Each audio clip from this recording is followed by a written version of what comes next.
مرۆڤ بەردەوام و لە هەر تەمەنێکدا بێ قسە لەگەڵ منداڵێک لە ناخی خۆی داکات ئەویش لە ڕێی فیلمی ئەنیمەیشنەوە. هەڵبەت فیلمی ئەنیمەیشن بە درێژایی مێژوو بە چەندین قۆناغدا تێپەڕیوە پێشکەوتنی بەرچاو لەم ژانری فیلمەدا بەدیاتوە. هەمومان فیلمی ئەنیمەیشنی دڵخوازی خۆمان هەیە. ئاشکرایە تەنها منداڵان شەیدا و سەرسامی فیلمە ئەنیمەیشنەکان نین. وەک باسم کرد بە ئێستاشەوە هەمووان منداڵێک لە ناخماندا هەیە و لە ڕێی فیلمی ئەنیمەیشن پەیوەندی ڕۆحیمان لەگەڵ ئەو منداڵەدا هەیە و بەردەوام هەست و یادەوەریمان لەگەڵیدایە. یەکەم کورتە فیلمی ئەنیمەیشن لە ساڵی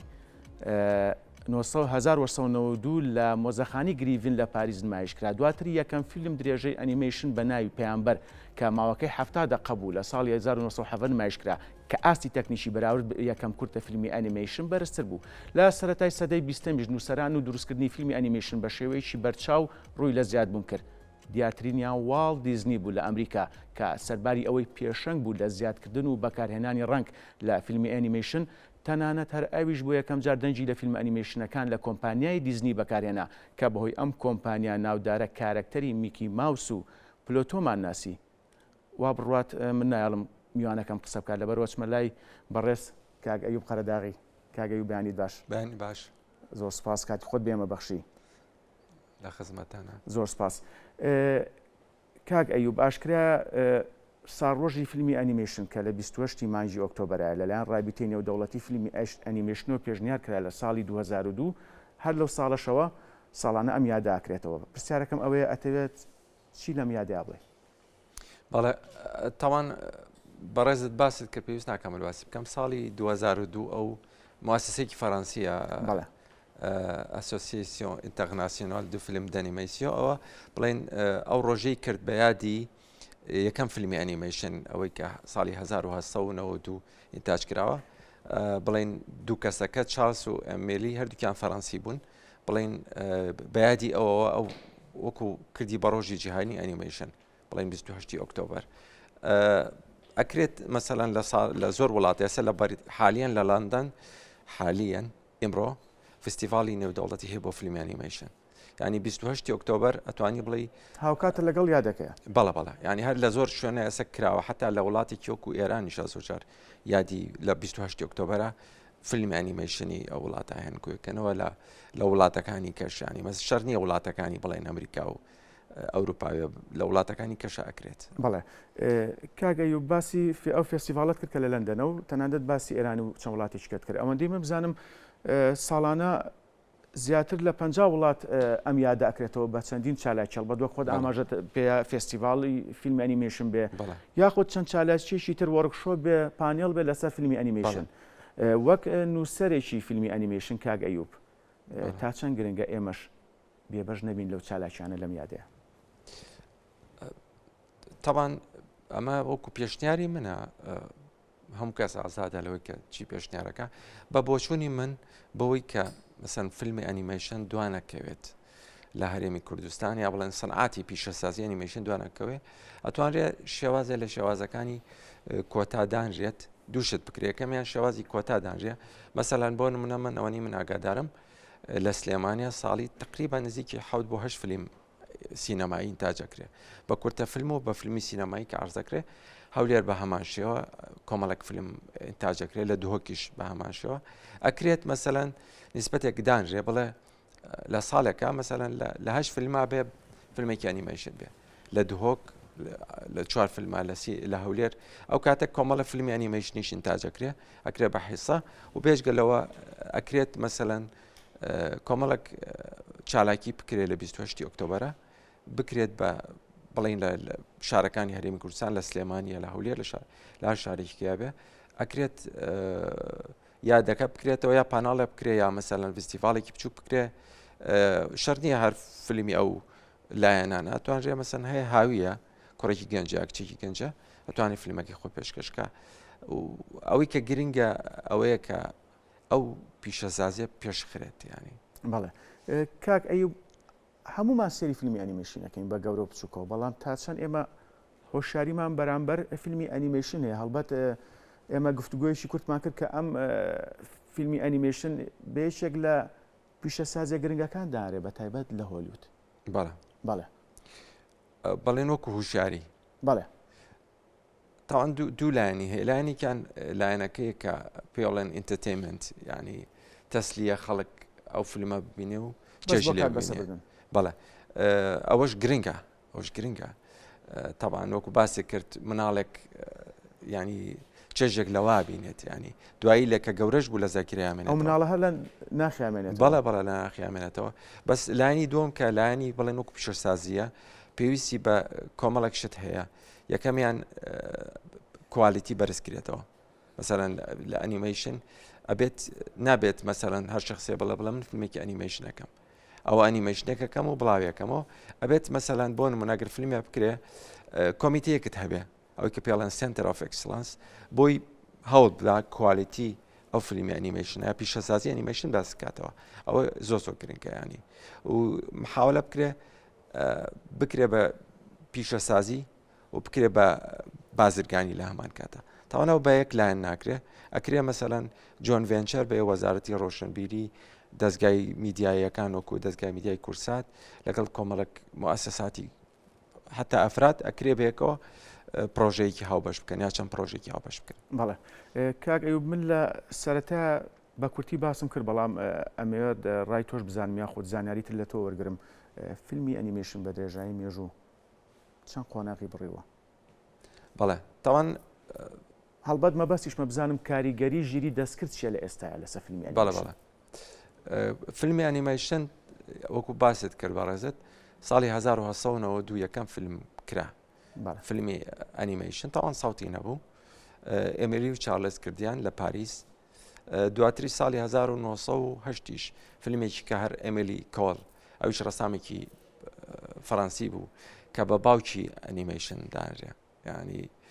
باوکی ئەنیمیشن جا ئەوان با بڵین ئەتوانین بڵێ فەڕەنسا شوێنی لە دایکبوونی ئەنیمیشنە بەڵام فیلمی سینەماش بەڵام دوجار ئەمریکا بەڵێ ئەمریکا ئێستا مەسەلەن بۆ نمونە ستیم بۆت ویلی یەکەم فیلمی ئەنیمیشنی والت دیزنی بوو ساڵی 1928 ینی ئەو مەحاولاتانی کە کرا لەسەر مستەوای بڵین لە فەڕەنسا کرا چەند جارێک کرا وەکو ئەوە نەبوو کە لە ئەمریکا کرا چونکە ئەمریکا کردی بە پیشەسازی و کردی بە چیش بە بزنس چونکە ئارز کرا لە فیەتەر ئارز کرا خەڵکێکی زۆر ینی بڵین ئینکەمی هەبوو دەخلی هەبوو توانی تاوانەوە گرنگە ئەوە زۆر گرنگە چونکە تۆ ئەگەر بەس شتێ بکەیت مەسەلەن بۆ نمونە بۆ ساڵی 1992 ئیشێکرا دواتر بەردەوام نەبوو بۆ ساڵی 1970 ئەو ڕەسامە فیلمێکی کورتی ئەنیمیشنی کوالیتی زۆر باش بوو ئەویش ناوی ئەمیلی بوو ئەمیلی کۆڵ ئەویش نەیتوانی بەردەوام بێ بەڵام والت دیزنی توانی بەردەوام بێت تاوان دوایتر کۆمەڵ ستۆدیۆی کەش هات وەکو وارنەر برادەر و کەوتنە ڕکابەری لەگەڵ بەڵێ MGM ئەوەی تۆم و جێری هەموو بینیمانە ئەوە تاوان ئەمە لە لایەکەوە لە تاوان لە ئەمریکا بێژگەلەوە لە ئەوروپاش لە هەمان کاتا لە ئاسیا لە بەتابەتی لە یابان ستۆدیۆی ئەوانیش تۆی ئەنیمیشن لەگەڵ موشی ئەنیمیشن ئەوانیش کۆمەڵک بەرهەمی گرنگیان کرد بە بڵێن چیرۆکی گرنگیان کرد بە ئەنیمیشن هەکێ لە شتەکان حەزەکەم ئاماژەی پێ بەم کە گرنگ کە بەڕێزت باسی وشیاری کرد ڕیوایەکی سەلما لاگەرلۆف هەیە ئەوەی نیلس تاوانەوە جوغرافیای سویدا بە شێوەی ڕۆمانێک ئەو بەڕێزە ئەو نووسەرە ئافرەتە جایزەی نۆبڵی بردەوە بۆ ئەدەب دواتر یەکێ لە ستۆدیۆکانی ئەنیمیشنی یابانی ئێستا ببوورە قسەت پێ بڕم ئەگەر ئێستا پیشان بدەم تۆ دانیشینەوە بە دیاریەوە تاوان یادگاری مناڵیە ئەوە شتێک ئەوە بەشێکە لە ئەو کە پێڵێ نۆستالیژیایان حەنین إلى الماضي بە عەرەبی ئەوە شتێکی گرنگە لە هەموو کەسەکە هەیە ئەوە ئیمۆشنێکی خۆش دەهاتێ ئیمۆشنێکی جوان دەهاتێ ینی عاتفەیەک دەهاتێ لەو کاتەیە ینی حتا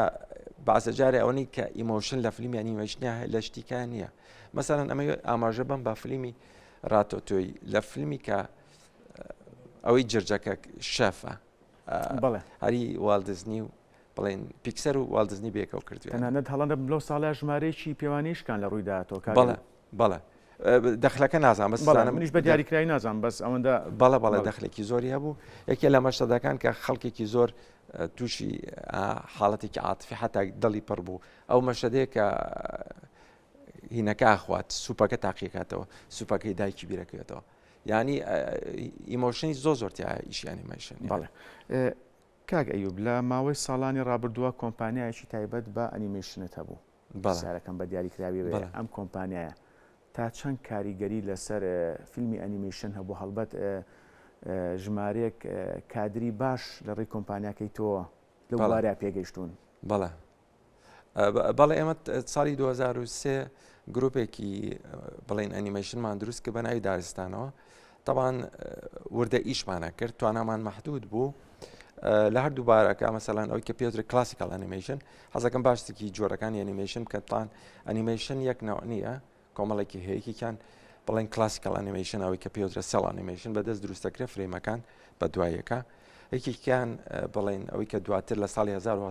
1984 دروست بوو کۆمپیوتەر جنرێتد ئیمیجری ئەو کە پێڵناغێشینێ بوو 3D تاوان ستۆپ مۆشن هەیە ستۆپ مۆشن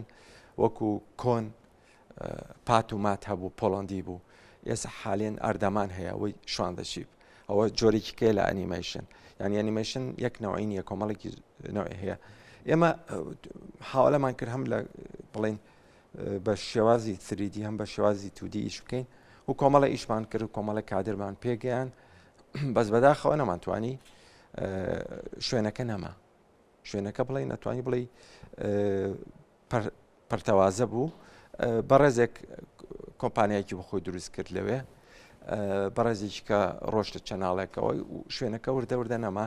توانیمان تقریبان نزیکی 8 ساڵ 9 ساڵ بەردەوام بووین لە ئیشکردن بەڵام نەمانتوانی بەس ئەوی توانیمان ئەو بوو تا حدێک هەوڵماندا هەنێ ئیشمان کرد کۆمەڵێک مەزدەری بڵێن لە ئەمریکا هێنامان کردمان بە کوردی ینی بڵێن ئێستا ئێمە وەکو ئەرشیفی خۆمان ئەو ئەرشیفەمان ماوە تقریبان بۆ ئەوەی کە مەسەڵەن بتوانرێ ئیشەکە ئەکادمی بکرێت تۆ پێویستە بۆیە کۆمەڵک کادر بە شێوازێکی ئەکادمی پێ بکەین تەمان تۆ ناگەیتە ئاستی هۆلیوود نە ئێستا و قەتش ناگەی بەڵام ئەکری هەوڵ بی. بەڵێ کاگەیوب ئەوەندەی من بزانم لە ئێستا دوو سیناریۆ هەیە تایبەت بە فیلمی ئەنیمیشن ئەگەر بکرێت بەڵێمان باس بێت بەڵێ یەکێکیان تەوان یەکیان بڵێن بە ناوی کاردا و میوانی کەفسوناوی لە بابلەوە ئەمە باسی مێژووی میزۆپۆتێمیاکە مێژووی کوردستانیش بڵێن نە کوردستانی عێراق کوردستان کە وەکو ناوچەی کوردستان هەموو ناوچەکە کوردستانی گەورە بەڵێ فیلمەکە ئەمە بەس بۆی فەزۆڵی بینەر سەرنجێ بینە ڕاکێشن فیلمەکە باسی ئەلفێکە کات ئەلف ینی وەکو نێلس بچووکە لە بابلە لە شارێکی بچووک لە ژێر شاری بابلی کۆنایە بە حاجی لەقلق سەفەرەکە بۆ دانیمارک لەسەر هەرێمی کوردستان حاجی لەقلقەکە تووشی باران و ئەوانە بێکوێتە خوارە ئەکوێتە سەربانی کوڕێک ناوی کاردایە تاوان کوڕەکەت مناڵێکە بڵێن تەلەبەی مەکتەبە خوێندکاری مەکتەبە تااقەتی خوێندنی نییە کە ئەمە بینێت دیتر فەنتازیایکی بۆ یاڵە بەسی حرف بە جادو فێرم کە منەوە پارێزم بەس بە جادو فێرم کە بەبی ئەوەی کۆشش کەم سعی بکەم دەرزەکانە دەرچم. سیناریۆی دۆمیش هەر بە کورتی فیلمێکە ئەمە باسی مێژووی ناوچەکەکات بیزات باسی مناڵەون بۆکانی هەڵەبجاکات باسی کارەساتی هەڵەبجە ناکەن چکە حتا ناوی هەڵەبجەشی تیانە باسی دوو مناڵی ون بۆ ئەکات کە لە ئێرانە ژین لە مناڵە دۆزراوەکانی شاری دوای کیمیابارانی هەڵەبجە بیزەبەت تونوتیژ نییە بەڵێ بامانە چکە ئەوە ناکرێت بۆ فیلمی ئەنیمیشن بە هیچ شێوەیە بۆ گەورەش قورسە ئەوە بکرێ بە فیلمە ئەنیمیشنێک بۆ مناڵ بەڵام ئەو باسی بە ناوی شاری هەنارە بەتامەکانەوەکە مناڵەکانی مناڵەون بۆکانی هەڵەبجە لە ئێران تاوان فەنتازیاتیای ئەوەش ئاینەشت. بەڵێ کاک ئەیوب ئەپرسم ئێمە تا چەند گرنگە سوود لە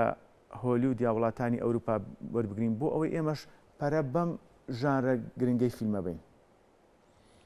بەڵێ تاوان ئەکرێت من حەلم لا نییە ینی بەڕاستی حەلەکە قورسە بەس وەکو پێشنیارم لایە ئەکرێت وەکو باسم کرد کۆتایدانرێت ئەکرێ مەسەرەن ئەو کۆتایە مەسەن وەزارەتی ڕۆشنبیری یا دەستگا ئەلامیەکان یا حتا ئەو کۆمپانیانەی کە دامی ئەفلامەکەن بیکەن بە شەرت. مەسەڵەن چۆن لە پەرلەمانی کوردستانە یا لە پەرلەمانی عێراقا کۆتایەکت هەیە بۆ کەمینەکان، کۆتایەکت هەیە بۆ ئەمەش بکرێ بە مەرج بۆ ئەو هەموو فیلمە بکرێ ئەبێت ئەوە گرنگە. دووەمیان فستیڤالێکی ئەنیمەیشن بکرێت لە 28 ئۆکتۆبەرە. ئەتوانی شەرت نیە لە هەموو شارەکان بە ساڵێک لە سێمانی بێ ساڵی لە